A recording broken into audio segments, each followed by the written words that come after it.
Daniel chapter 1, the book of Daniel chapter 1. In the third year of the reign of Jehoiakim, king of Judah, Nebuchadnezzar, king of Babylon, came to Jerusalem and besieged it. And the Lord delivered Jehoiakim, king of Judah, into his hand, along with some of the articles from the temple of God. These he carried off to the temple of his God in Babylonia and put in the treasure house of his God. Then the king ordered Ashpenaz, chief of his court officials, to bring into the king's service some of the Israelites from the royal family and the nobility, young men without any physical defect, handsome, showing aptitude for every kind of learning, well informed, quick to understand, and qualified to serve in the king's palace. He was to teach them the language and literature of the Babylonians. The king assigned them a daily amount of food and wine from king's table. They were to be trained for 3 years, and after that they were to enter the king's service. Among those who were chosen were some from Judah: Daniel, Hananiah, Mishael, and Azariah. The chief official gave them new names: to Daniel, the name Belteshazzar; to Hananiah, Shadrach, excuse, to Hananiah, Shadrach; to Mishael, Meshach; and to Azariah, Abednego. But Daniel resolved not to defile himself with the royal food and wine, and he asked the chief official for permission not to defile himself in this way. Now God had caused the official to show favor and compassion to Daniel, but the official told Daniel, "I am afraid of the Lord, the king, who has assigned you food and drink. Why should he see you looking worse than the other young men of your age? The king would then have my head because of you." Daniel then said to the guard whom the chief official had appointed over Daniel, Hananiah, Mishael, and Azariah, "Please test your servants for 10 days. Give us nothing but vegetables to eat and water to drink. Then compare our appearance with that of the young men who eat the royal food, and treat your servants in accordance with what you see." So he agreed to this and tested them for 10 days. At the end of the 10 days, they looked healthier and better nourished than any of the young men who ate the royal food. So the guard took away their choice food and the wine they were to drink and gave them vegetables instead. To these 4 young men, God gave knowledge and understanding of all kinds of literature and learning. And Daniel could understand visions and dreams of all kinds. At the end of the time set by the king to bring them into his service, the chief official presented them to Nebuchadnezzar. The king talked with them, and he found none equal to Daniel, Hananiah, Mishael, and Azariah. So they entered the king's service. In every matter of wisdom and understanding about which the king questioned them, he found them 10 times better than all the magicians and enchanters in his whole kingdom. And Daniel remained there until the first year of King Cyrus.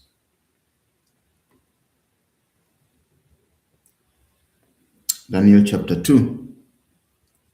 In the second year of his reign, Nebuchadnezzar had dreams. His mind was troubled and he could not sleep. So the king summoned the magicians, enchanters, sorcerers, and astrologers to tell him what he had dreamed. When they came in and stood before the king, he said to them, "I have had a dream that troubles me, and I want to know what it means."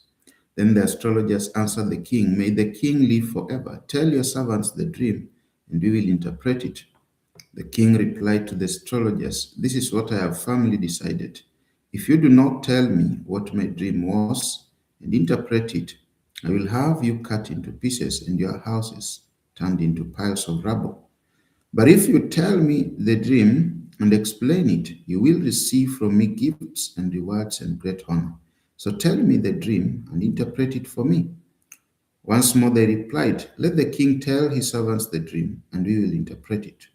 Then the king answered, "I am certain that you are trying to gain time because you realize that this is what I have firmly decided. If you do not tell me the dream, there is only one penalty for you. You have conspired to tell me misleading and wicked things, hoping the situation will change. So then tell me the dream, and I will know that you can interpret it for me. The astrologers answered the king, there is no one on earth who can do what the king asks. No king, however, great and mighty, has ever asked such a thing of any magician or enchanter or astrologer. What the king asks is too difficult. No one can reveal it to the king except the gods, and they do not live among humans. This made the king so hungry and furious that he ordered the execution of all the wise men of Babylon. So the decree was issued to put the wise men to death, and men were sent to look for Daniel and his friends to put them to death. When Arioch, the commander of the king's guard, had gone out to put to death the wise men of Babylon, Daniel spoke to him with wisdom and tact.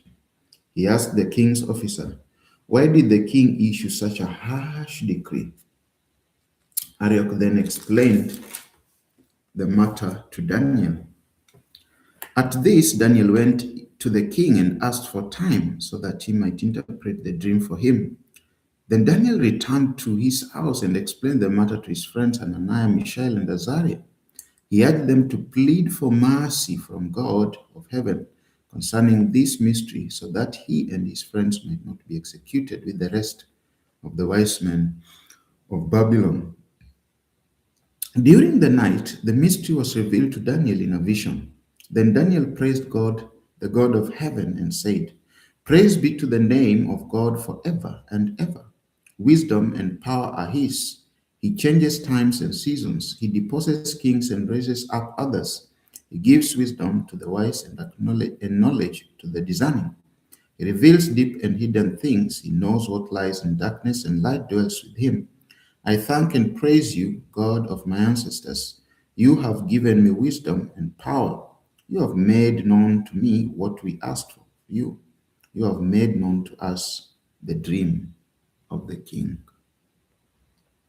Then Daniel went to Arioch, whom the king had appointed to execute the wise men of Babylon, and said to him, do not execute the wise men of Babylon. Take me to the king, and I will interpret his dream for him. Arioch took Daniel to the king at once and said, I have found a man among exiles from Judah who can tell the king what his dream means. The king asked Daniel, also called Belteshazzar, are you able to tell me what I saw in my dream and interpret it? Daniel replied, no wise man, enchanter, magician, or diviner can explain to the king the mystery he has asked about, but there is a God in heaven who reveals mysteries. He has shown King Nebuchadnezzar what will happen in days to come. Your dream and the visions that passed through your mind as you were lying in bed are these. As your majesty was lying there, your mind turned to the things to come, and the revealer of mysteries showed you what is going to happen. As for me, this mystery has been revealed to me not because I have greater wisdom than anyone else alive, but, but so that your majesty may know the interpretation and that you may understand what went through your mind. Your majesty looked, and there before you stood a large statue, an enormous dazzling stature, awesome in appearance. The head of the statue was made of pure gold, its chest and arms of silver, its belly and thighs of bronze, its legs of iron, its feet partly of iron and partly of baked clay. While you were watching, a rock was cut out, but not by human hands. It struck the statue on its feet of iron and clay and smashed them. Then the iron, the clay, the bronze, and the silver, and the gold were all broken to pieces and became like chaff on a threshing floor in the summer. The wind swept them away without leaving a trace. But the rock that struck the statue became a huge mountain and filled the whole earth. This was the dream, and now we will interpret it to the king. Your Majesty, you are the King of kings. The God of heaven has given you dominion and power and might and glory. In your hands he has placed all mankind and the beasts of the field and the birds in the sky. Wherever they live, he has made you ruler over them all. You are the head of gold. After you, another kingdom will arise inferior to yours. Next, a third kingdom, one of bronze, will rule over the whole earth. Finally, there will be fourth kingdom, strong as iron, for iron breaks and smashes everything. And as iron breaks things to pieces, so it will crush and break all the others. Just as you saw that the feet and toes were partly of baked clay and partly of iron, so this will be a divided kingdom, yet it will have some of the strength of iron in it, even as you saw iron mixed with clay. As the toes were partly iron and partly clay, so this kingdom will be partly strong and partly brittle. And just as you saw the iron mixed with baked clay, so the people will be mixture and will not remain united any more than iron mixes with clay. In the time of those kings, the God of heaven will set up a kingdom that will never be destroyed, nor will it be left to another people. It will crush all those kingdoms and bring them to an end, but it will endure but will itself endure forever. This is the meaning of the vision of the rock cut out of the mountain, but not by human hands, a rock that broke the iron, the bronze, and the clay, the silver, and the gold to pieces. The great God has shown the king what will take place in the future. The dream is true, and its interpretation is trustworthy. Then Nebuchadnezzar fell prostrate before Daniel and paid him honor and ordered that an offering and incense be presented to him. The king said to Daniel, surely your God is the God of gods and the Lord of kings and revealer of mysteries, for you were able to reveal this mystery. Then the king placed Daniel in a high position and lavished many gifts on him. He made him ruler over the entire province of Babylon and placed him in charge of all its wise men. Moreover, at Daniel's request, the king appointed Shadrach, Meshach, and Abednego chief ministers over the province of Babylon, while Daniel himself remained at the royal court. Daniel chapter 3. King Nebuchadnezzar made an image of gold, 60 cubits high and 6 cubits wide, and set it up on the plain of Dura in the province of Babylon. He then summoned the satraps, prefects, governors, advisors, treasurers, judges, magistrates, and all the other provincial officials to come to the dedication of the image he had set up. So the satraps, prefects, governors, advisors, treasurers, judges, magistrates, and all the other provincial officials assembled for the dedication of the image that Nebuchadnezzar, king of Babylon, had set up, and they stood before it. Then the herald loudly proclaimed, nations and peoples of every language, this is what you are commanded to do. As soon as you hear the sound of the horn, flute, zither, lyre, harp, pipe, and all kinds of music, you must fall down and worship the image of gold that King Nebuchadnezzar set up. Whoever does not fall down and worship will immediately be thrown into a blazing furnace. Therefore, as soon as they heard the sound of the horn, flute, zither, lyre, harp, and all kinds of music, all the nations and peoples of every language fell down and worshipped the image of gold that King Nebuchadnezzar had set up. At this time, some astrologers came forward and denounced the Jews. They said to King Nebuchadnezzar, may the king live forever.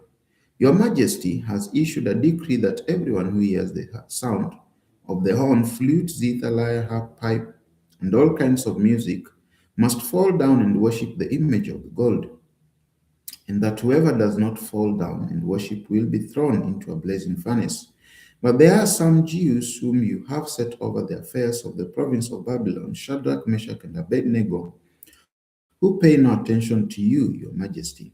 They neither serve your gods nor worship the image of gold you have set up.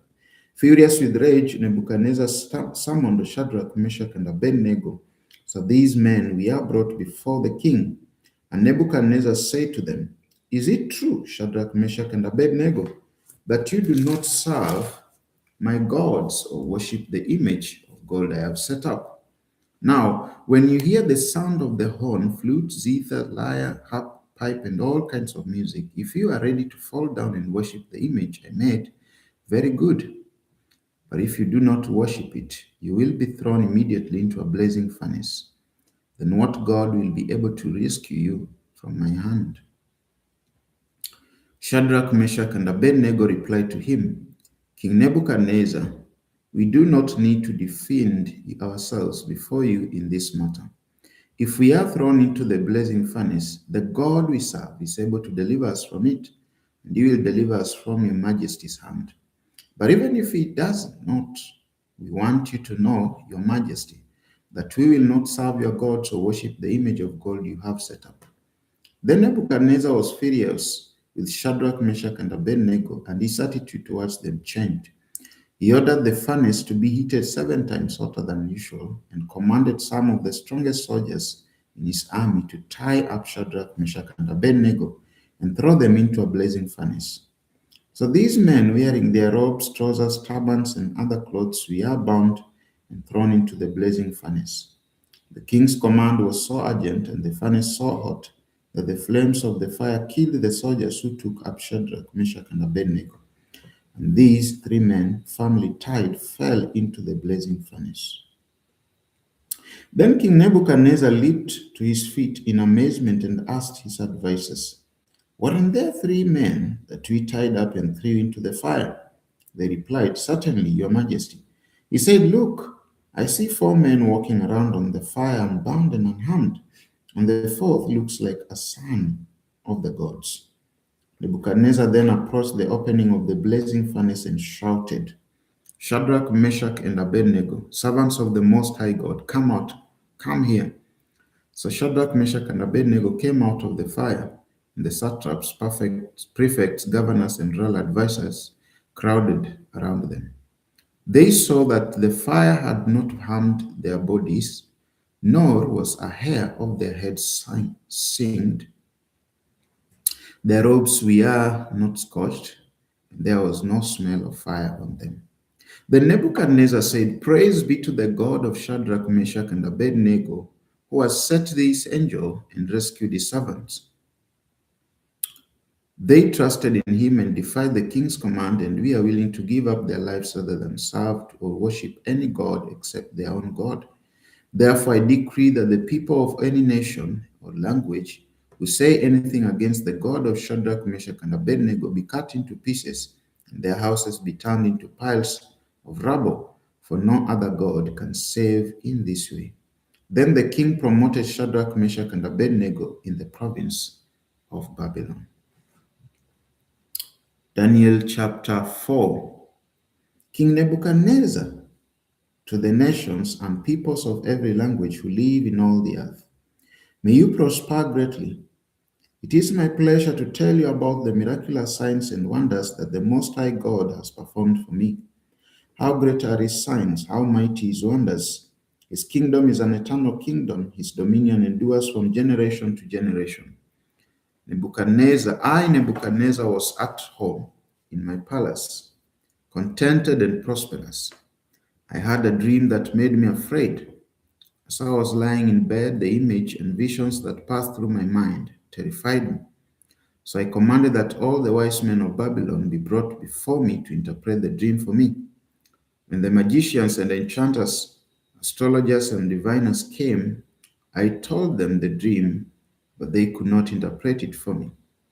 Finally, Daniel came into my presence and I told him the dream. He is called Belteshazzar after the name of my God, and the spirit of the holy gods is in him. I said, Belteshazzar, chief of the magicians, I know that the spirit of the holy gods is in you, and no mystery is too difficult for you. Here is my dream, interpret it for me. These are the visions I saw while lying in bed. I looked, and there before me stood a tree in the middle of the land. Its height was enormous. The tree grew large and strong, and its top touched the sky. It was visible to the ends of the earth. Its leaves were beautiful, its fruit abundant, and on it was food for all. Under it the wild animals found shelter, and the birds lived in its branches. From it every creature was fed. In the visions I saw while lying in bed, I looked, and there before me was a holy one, a messenger coming down from heaven. He called in a loud voice, cut down the tree and trim off its branches, strip off its leaves and scatter its fruit. Let the animals flee from under it and the birds from its branches. But let the stump and its roots, bound with iron and bronze, remain in the ground, in the grass of the field. Let him be drenched with the dew of heaven, and let him live with the animals among the plants of the earth. Let his mind be changed from that of a man, and let him be given the mind of an animal, till 7 times pass by for him. The decision is announced by messengers. The holy ones declare the verdict, so that the living may know that the Most High is sovereign over all kingdoms on earth, and gives them to anyone he wishes, and gets over them, the lowliest people. This is the dream that I, King Nebuchadnezzar, had. Now, Belteshazzar, tell me what it means, for none of the wise men in my kingdom can interpret it for me, but you can, because the spirit of the holy gods is in you. Then Daniel, also called Belteshazzar, was greatly perplexed for a time, and his thoughts terrified him. So the king said, Belteshazzar, do not let the dream or its meaning alarm you.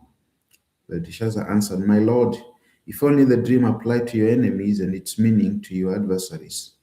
The tree you saw, which grew large and strong, with its top touching the sky, visible to the whole earth, with beautiful leaves and abundant fruit, providing food for all, giving shelter to the wild animals, and having nesting places in its branches for the birds. Your Majesty, you are that tree. You have become great and strong. Your greatness has grown until it reaches the sky, and your dominion extends to distant parts of the earth. Your Majesty saw a holy one, a messenger coming down from heaven and saying, cut down the tree and destroy it, but leave the stump, bound with iron and bronze, in the grass of the field while its roots remain in the ground. Let him be drenched with the dew of heaven. Let him live with the wild animals until 7 times pass by for him. This is the interpretation. Your Majesty, and this is the decree the Most High has issued against my lord the king. You will be driven away from people and will live with the wild animals. You will eat grass like the ox and be drenched with the dew of heaven.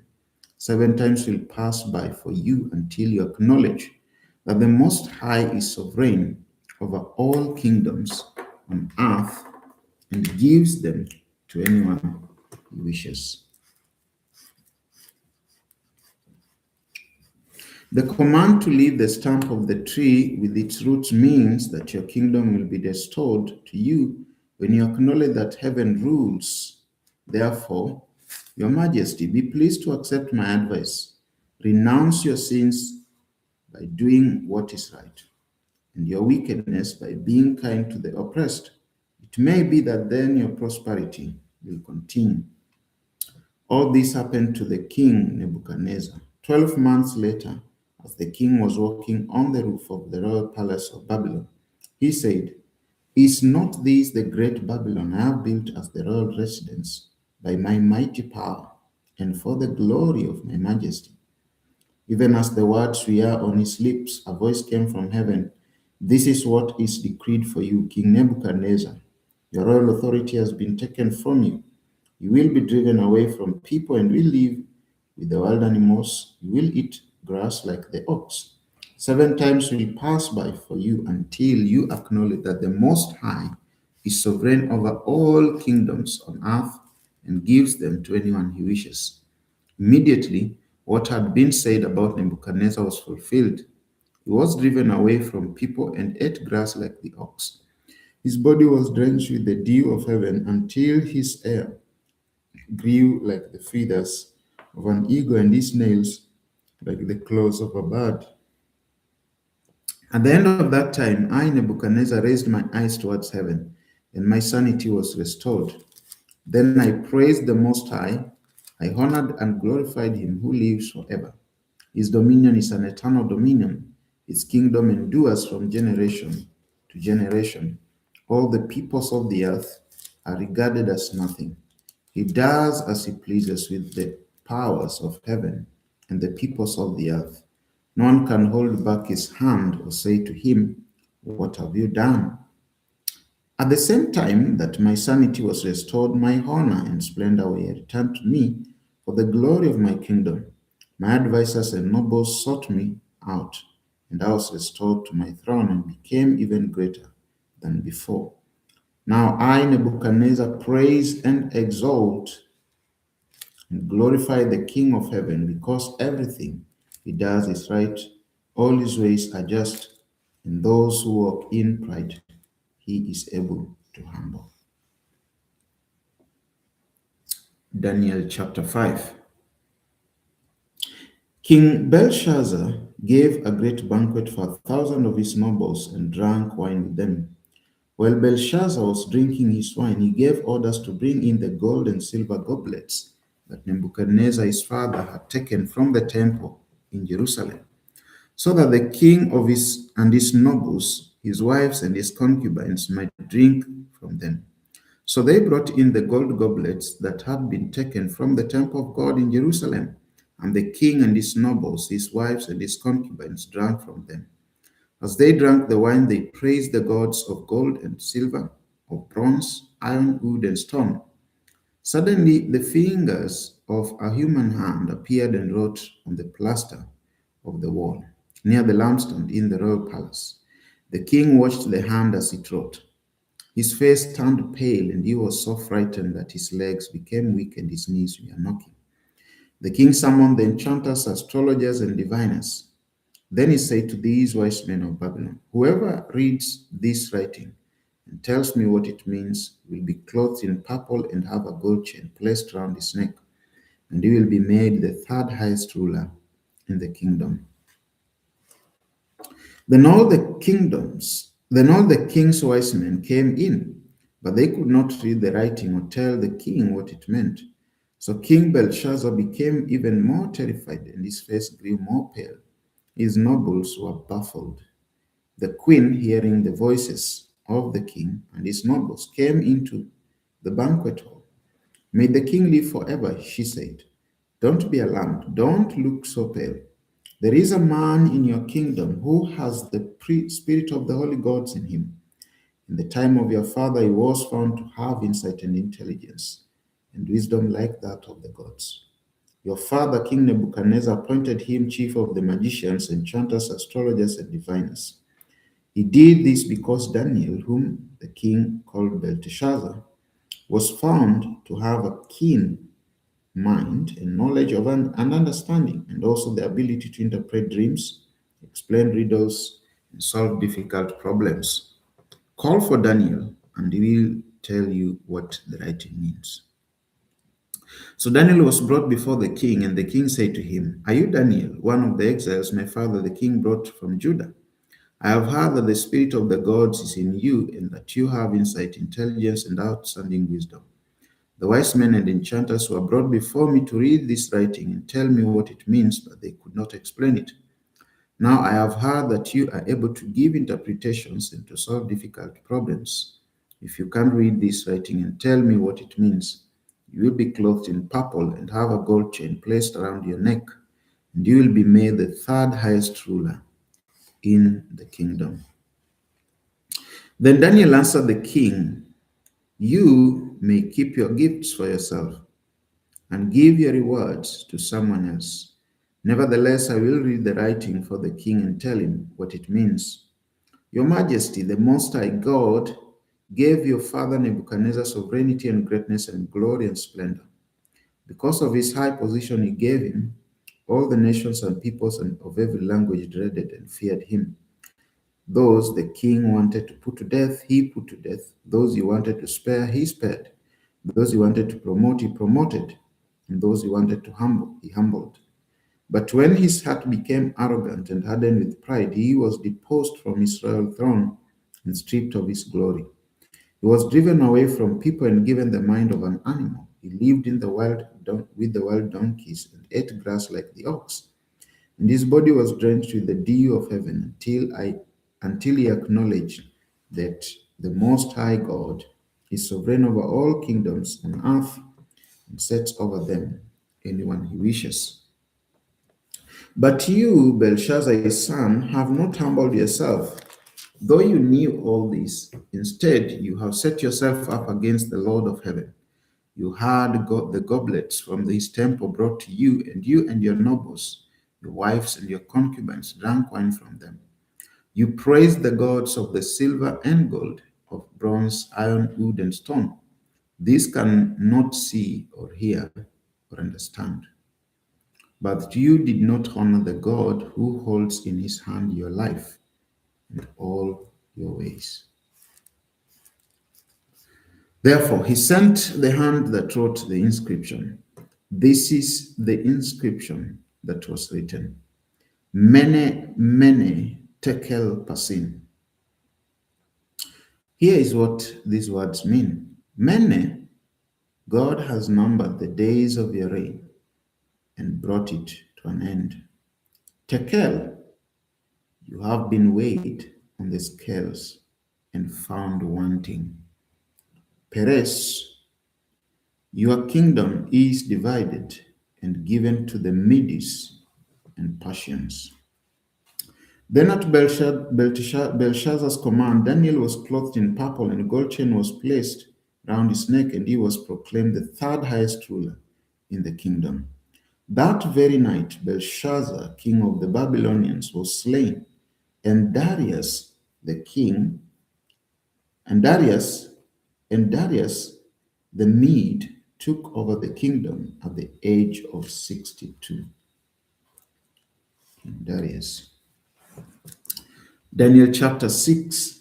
It pleased Darius to appoint 120 satraps to rule throughout the kingdom, with three chief ministers over them, one of whom was Daniel. The satraps were made accountable to them so that the king might not suffer loss. Now Daniel so distinguished himself among the chief ministers and the satraps by his exceptional qualities that the king planned to set him over the whole kingdom. At this, the chief ministers and the satraps tried to find grounds for charges against Daniel in his conduct of government affairs, but they were unable to do so. They could find no corruption in him because he was trustworthy, neither corrupt nor negligent. Finally, the men said, We will never find any basis for charges against this man Daniel unless it has something to do with the law of his God. So these chief ministers and satraps went as a group to the king and said, May King Darius live forever. The royal ministers, prefects, satraps, advisors, and governors have all agreed that the king should issue an edict and enforce the decree that anyone who prays to any god or human being during the next 30 days, except you, your majesty, shall be thrown into the lion's den. Now, your majesty, issue the decree and put it in writing so that it cannot be altered in accordance with the law of Medes and Persians, which cannot be repealed. So King Darius put the decree in writing. Now, when Daniel learned that the decree had been published, he went home to his upstairs room where the windows opened towards Jerusalem. 3 times a day he got down on his knees and prayed, giving thanks to his God, just as he had done before. Then these men went as a group and found Daniel praying and asking God for help. So they went to the king and spoke to him about his royal decree. Did you not publish a decree that during the next 30 days, anyone who prays to any god or human being except to you, your majesty, would be thrown into the lion's den? The king answered, The decree stands in accordance with the law of the Medes and Persians, which cannot be repealed. Then they say to the king, Daniel, who is one of the exiles from Judah, pays no attention to you, your majesty, or to the decree you put in writing. He still prays 3 times a day. When the king heard this, he was greatly distressed. He was determined to rescue Daniel and made every effort until sunset to save him. Then the men went as a group to King Darius and said to him, Remember, your majesty, that according to the law of the Medes and Persians, no decree or edict that the king issues can be changed. So the king gave the order, and they brought Daniel and threw him into the lion's den. The king said to Daniel, May your God, whom you serve continually, rescue you.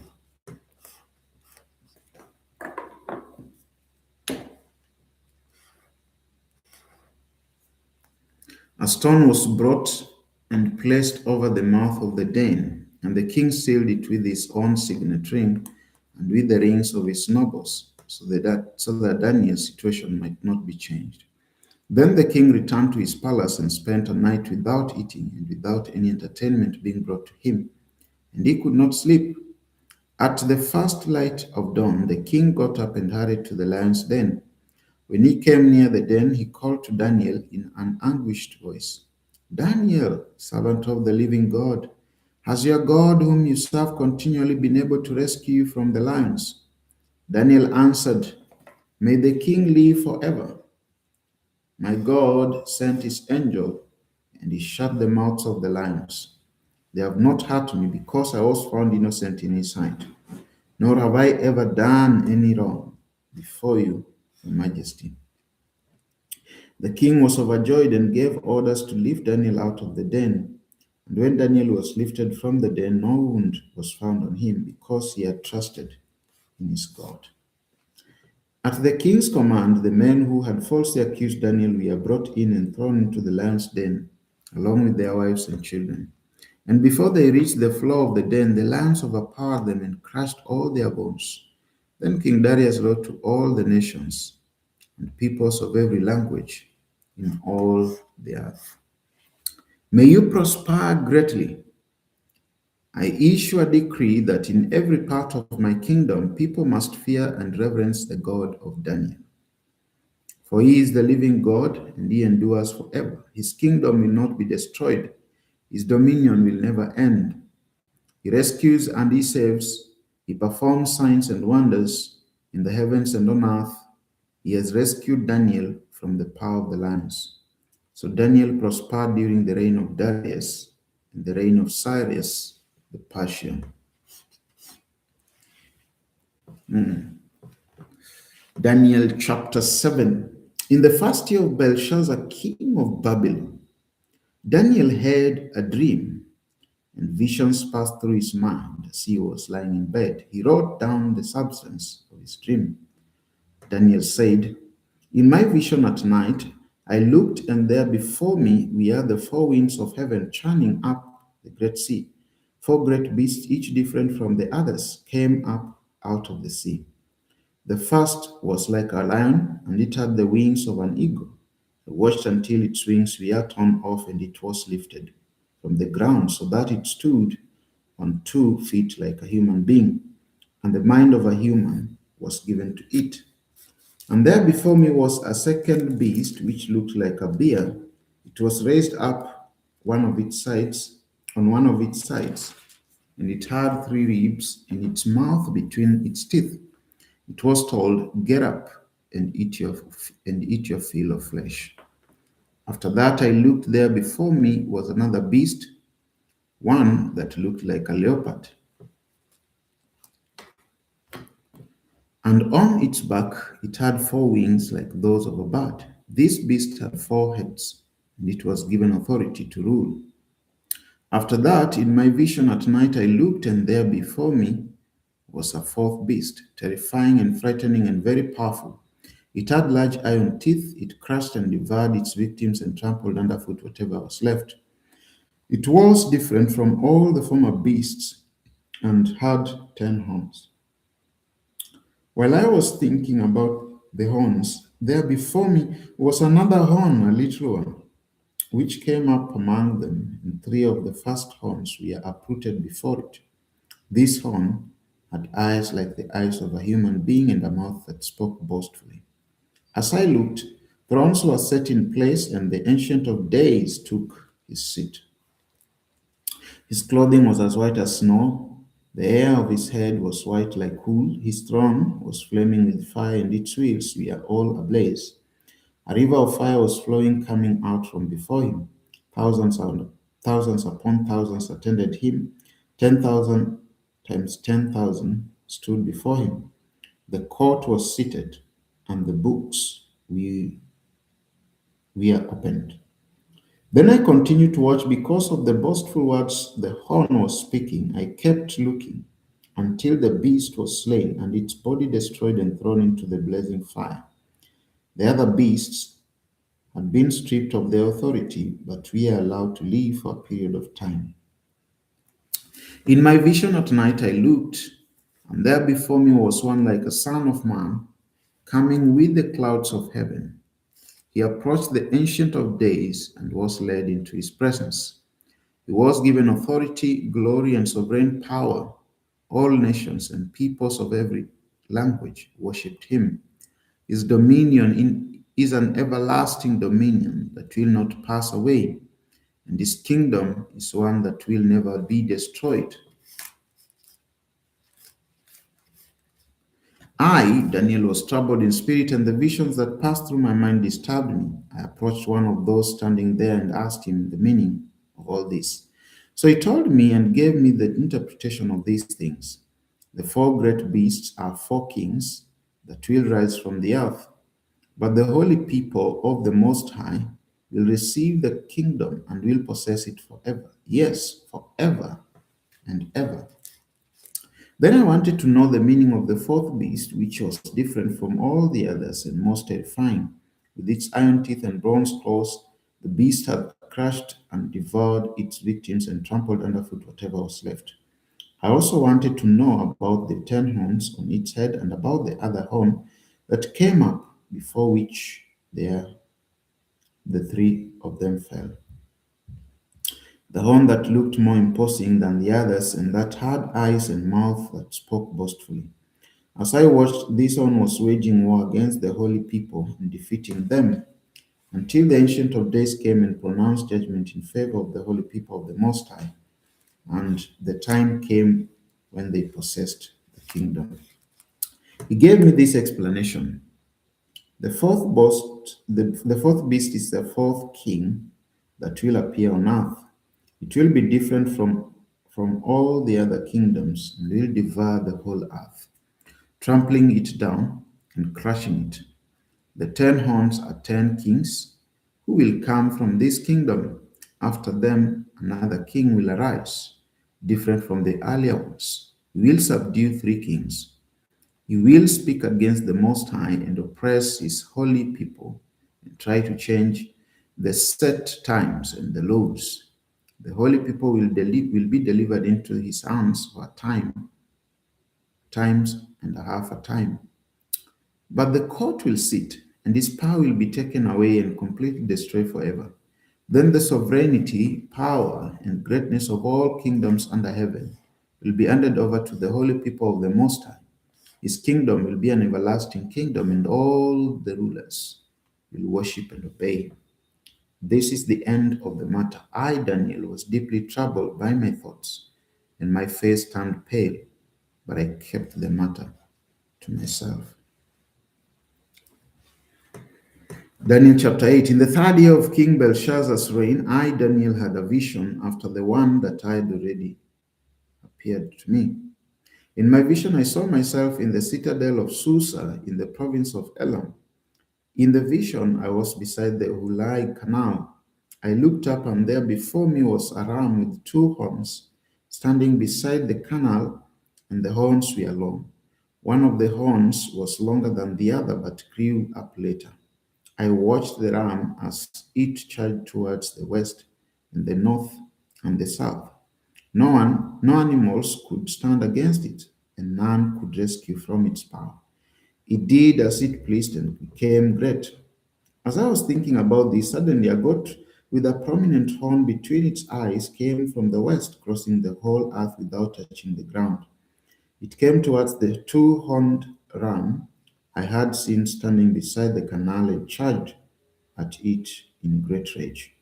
I saw it attack the ram furiously, striking the ram and shattering its 2 horns. The ram was powerless to stand against it. The goat knocked it to the ground and trampled on it, and none could rescue the ram from its power.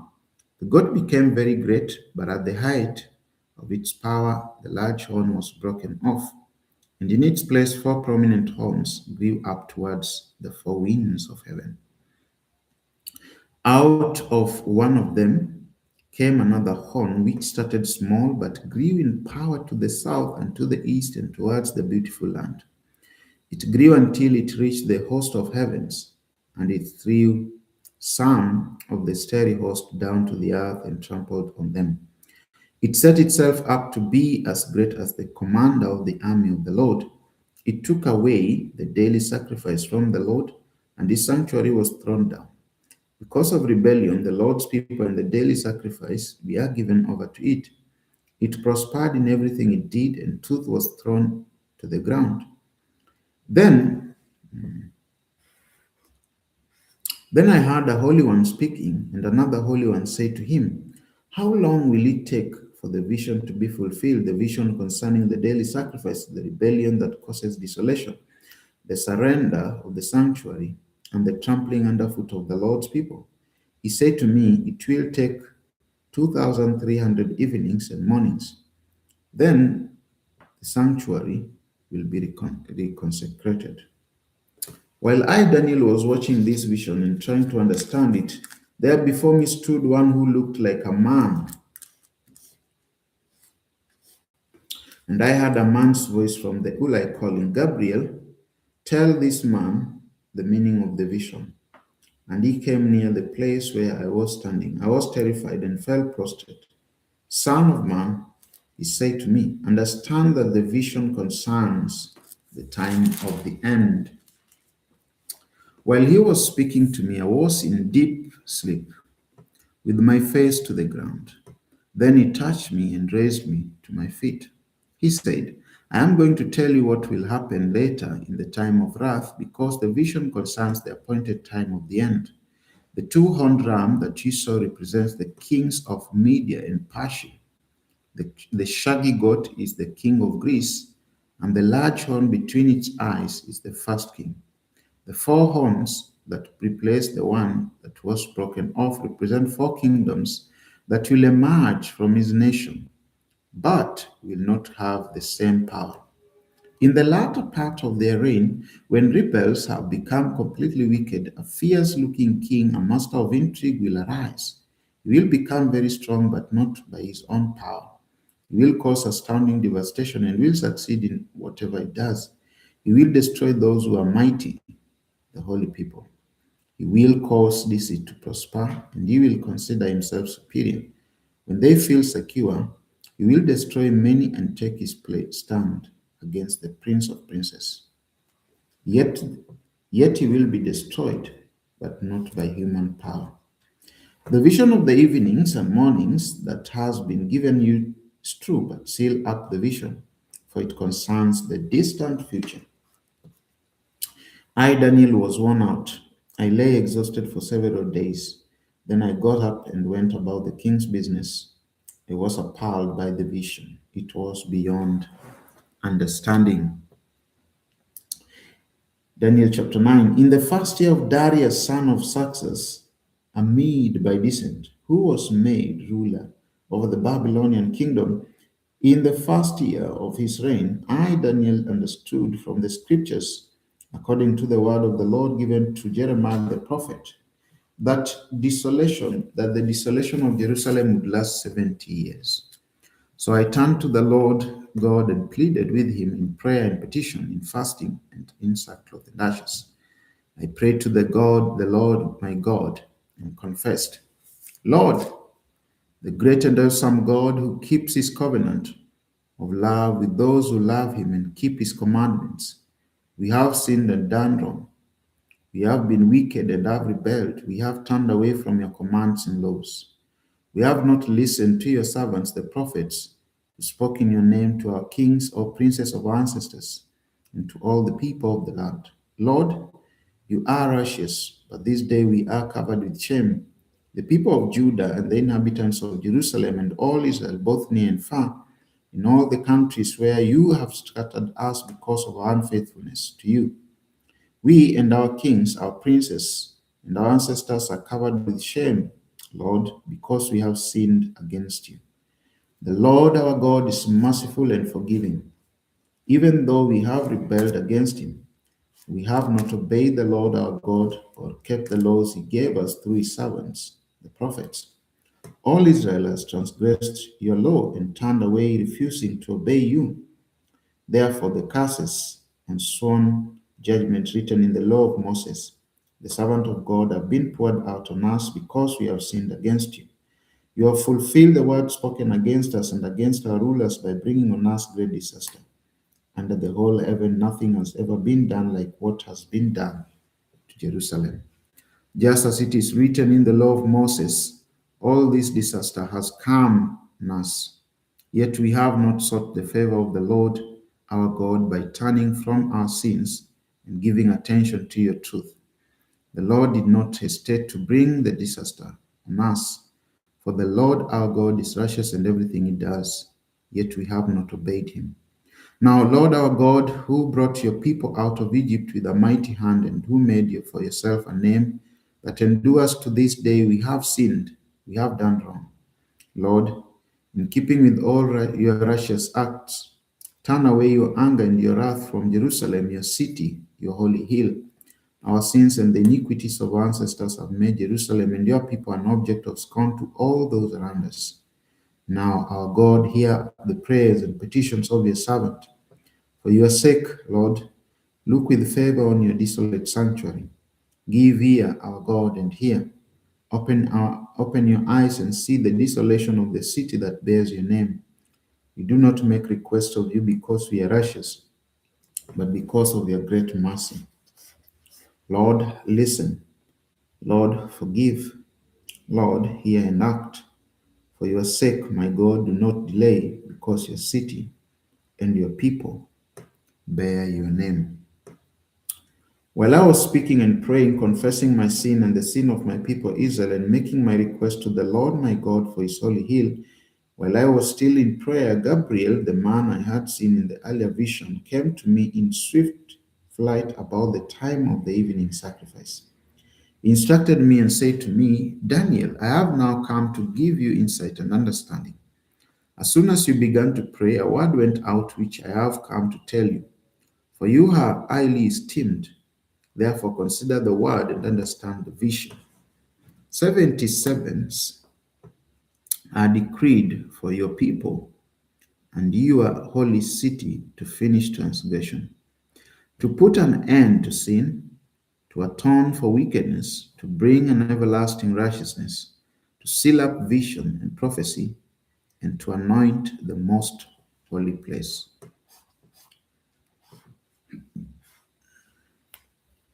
Know and understand this. From the time the word goes out to restore and rebuild Jerusalem until the anointed one, the ruler comes, there will be seven sevens and 62 sevens. It will be rebuilt with streets and trench.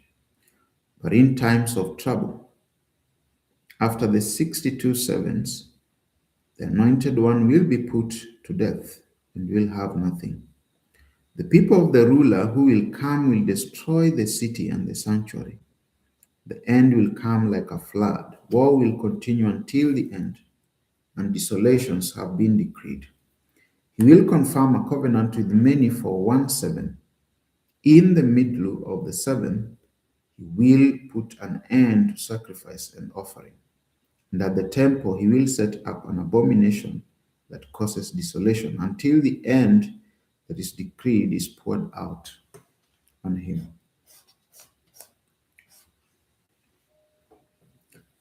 Daniel chapter 10. In the third year of Cyrus, king of Persia, a revelation was given to Daniel, who was called Belteshazzar. Its message was true and it concerned a great war. The understanding of the message came to him in a vision. At that time, I, Daniel, mourned for 3 weeks. I ate no choice food, no meat, nor wine touched my lips, and I used no lotions at all until the 3 weeks were over. On the 24th day of the first month, as I was standing on the bank of the great river, the Tigris, I looked up, and there before me was a man dressed in linen, with a belt of fine gold from Uphaz around his waist. His body was like topaz, his face like lightning, his eyes like flaming torches, his arms and legs like the gleam of burnished bronze, and his voice like the sound of a multitude. I, Daniel, was the only one who saw the vision. Those who were with me did not see it, but such terror overwhelmed them that they fled and they hid themselves. So I was left alone gazing at this great vision. I had no strength left. My face turned deathly pale and I was helpless.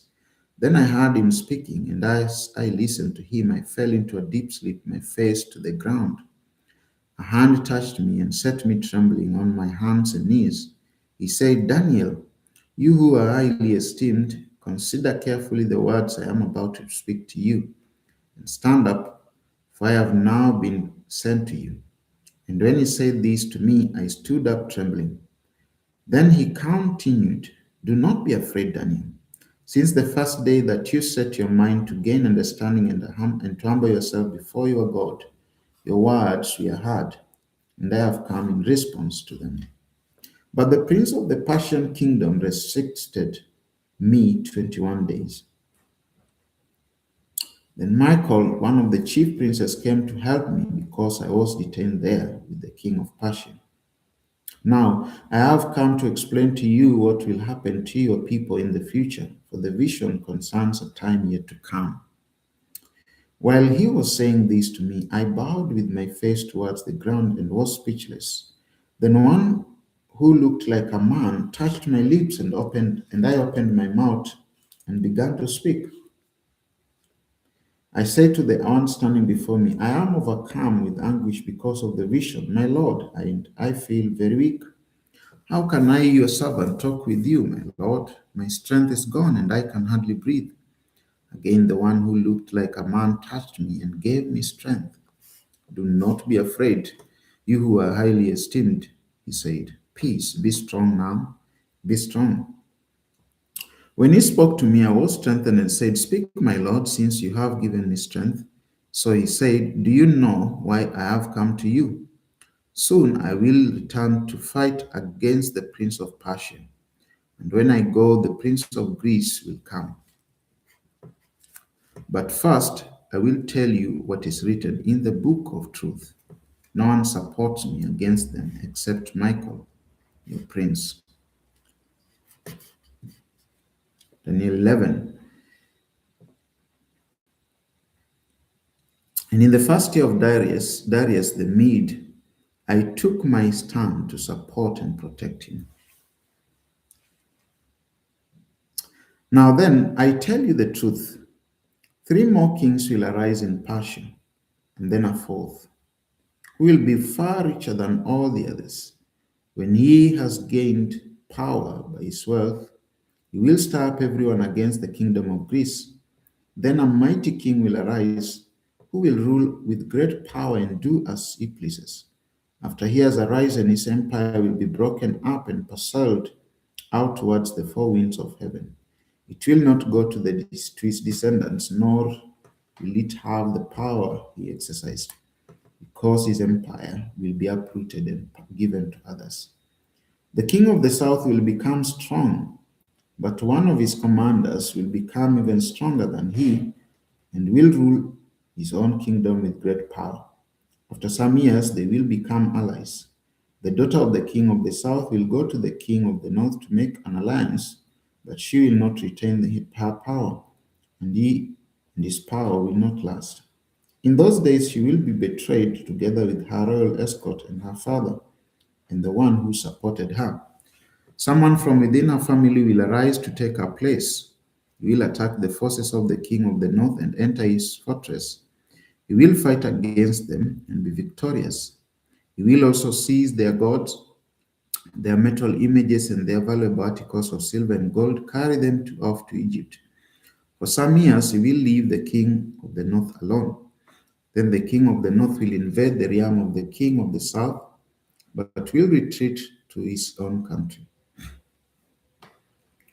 His sons will prepare for war and assemble a great army which will sweep on like an irresistible flood and carry the battle as far as his fortress. Then the king of the south will march out in a rage and fight against the king of the north, who will raise a large army, but it will be defeated. When the army is carried off, the king of the south will be filled with pride and will slaughter many thousands, yet he will not remain triumphant. For the king of the north will muster another army larger than the first, and after several years he will advance with a huge army fully equipped. In those times, many will rise against the king of the south. Those who are violent among your own people will rebel in fulfillment of the vision, but without success. Then the king of the north will come and build up siege ramps and will capture fortified city. The forces of the south will be powerless to resist.